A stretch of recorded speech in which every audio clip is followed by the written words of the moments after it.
This week it is all kicking off in Norway with Pete Whittaker making the first ascent of Crown Royale on the profile wall.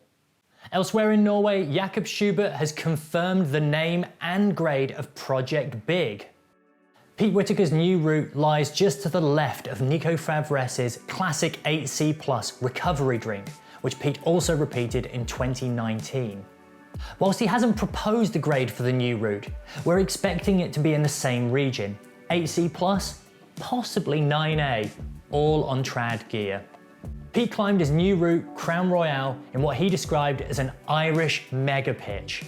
The route is 100 metres in length, and Pete went to the limits of his 80-metre rope before untying and soloing the easier 20 metres to the top of the crag. We thought it'd be fun to catch up with Pete, so we gave him an impromptu phone call when he was sat outside a supermarket in a car park in Italy. Pete Whittaker, my hero, thanks for joining us. Congratulations on climbing a multi-year project, but also commiserations for having climbed a multi-year project. It's time to get a new one.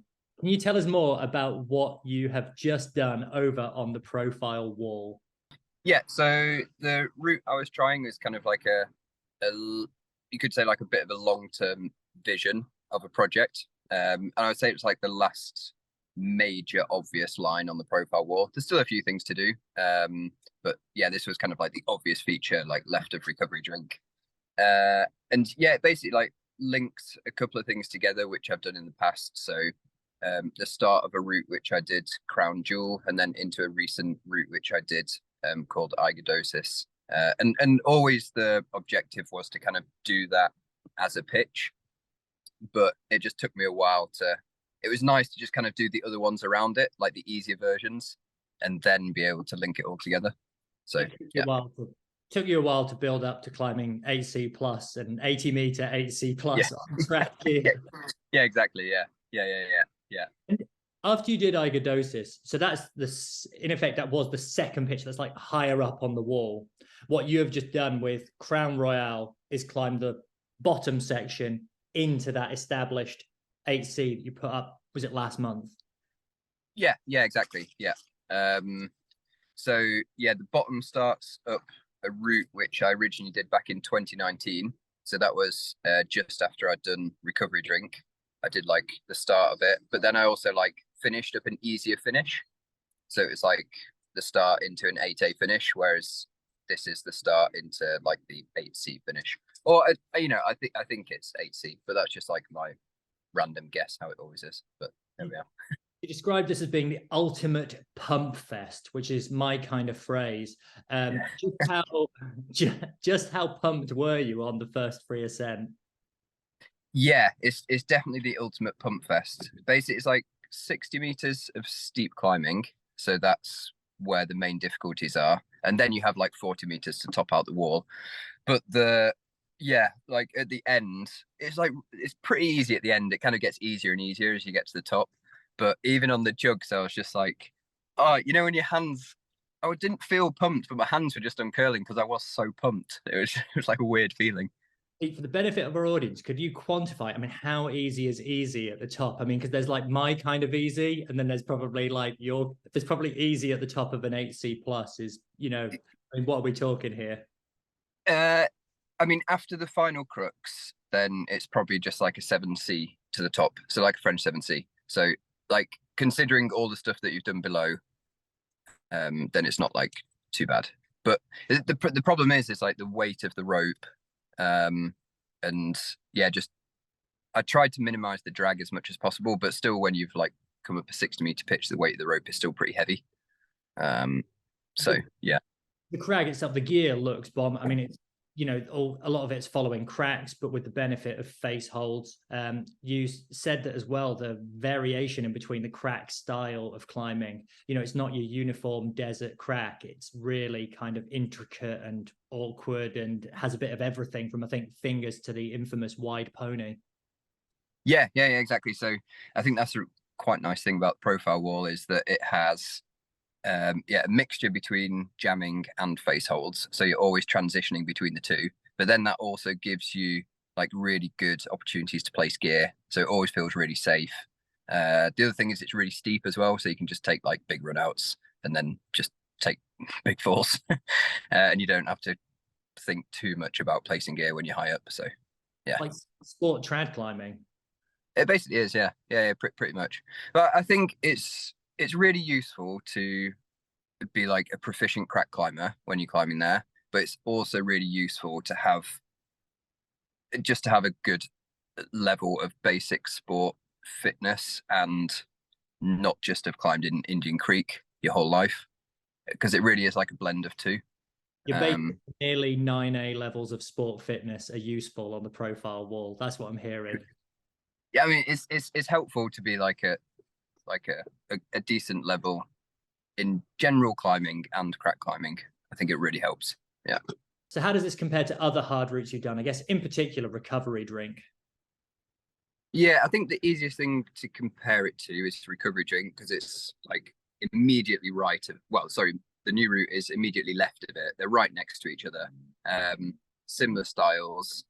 It is very difficult to say, because obviously I did that like 4 years ago, and it's hard to know like the shape that you're in compared to what you were 4 years ago. But it feels like in a similar level, or maybe slightly harder. So yeah, and they took me, yeah, maybe this one took me ever so slightly longer, but not so much. But I feel like I'm a better climber now. It's hard to know, it's there or thereabouts in the same region. You never know when you're climbing the best that you've ever climbed until several years after the fact. That's always the way. That's always the way, isn't it? You never know you're in shape when you're actually in shape. And then you realize that you were in shape when you're out of shape. Yeah, one of the telltale signs is when you find or you think everything you do is soft for the grade. Yeah. Everything else is easy, and everyone else has done something wrong, and I'm just lucking out off of the bat. Pete, thanks for joining us in a car. Yeah, of course. No problem. We love you. In recent years, Pete has been one of our greatest exports. After growing up on the gritstone of the Peak District and pushing the standards of that medium to its absolute limits, he proceeded to unleash upon cracks across the world. When Pete made the first ascent of Century Crack with Tom Randall, his name was shot into the limelight as one to watch out for, and Pete's only got better since. What makes him all the more inspiring is that he doesn't always do things the easiest way, like when he rope soloed and free climbed El Capitan's Freerider in a day. Pete's now climbed every route on the profile wall and putting up many first ascents along the way.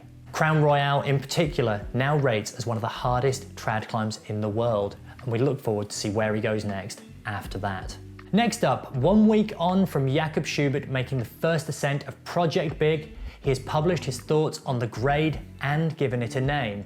And he's named it Big, or B-I-G. And it is pretty big. On Instagram, Jakob said, "My reflections regarding the grade. When we started this route last year, I initially thought it could very easily be 9C. But after making a lot of progress very quickly and feeling pretty close on it 2 weeks already, Adam and me both were very confident it'll be 9B+. But somehow we tried a lot more and didn't make much progress, and in hindsight I don't even think that it was actually that close. Because we were mostly struggling to stick the crux move and believed to be in for the send once that happened. Knowing how my attempts unfolded this season puts things into perspective. Into a different perspective, as I stuck that move 4 times without sending. Given the current information that I have, and considering Adam's opinion, it feels right to propose 9C. After Jakob's post, Adam chimed in on Instagram and had this to say. The problem with grading big is that the real grade comes from this one single big move. Getting there is not really a big deal in the context of the whole route, maybe 9A+/B. But this move, even though it is not as extreme as a single move in isolation, feels extreme whilst coming in from the ground due to its physical nature. And then it is not over, as we could tell from Jakob's several falls after this move. Adam also went on to say about how routes should be graded for being in best condition, but he acknowledged that perfect condition for this route in particular was very rare indeed, thus making the route harder.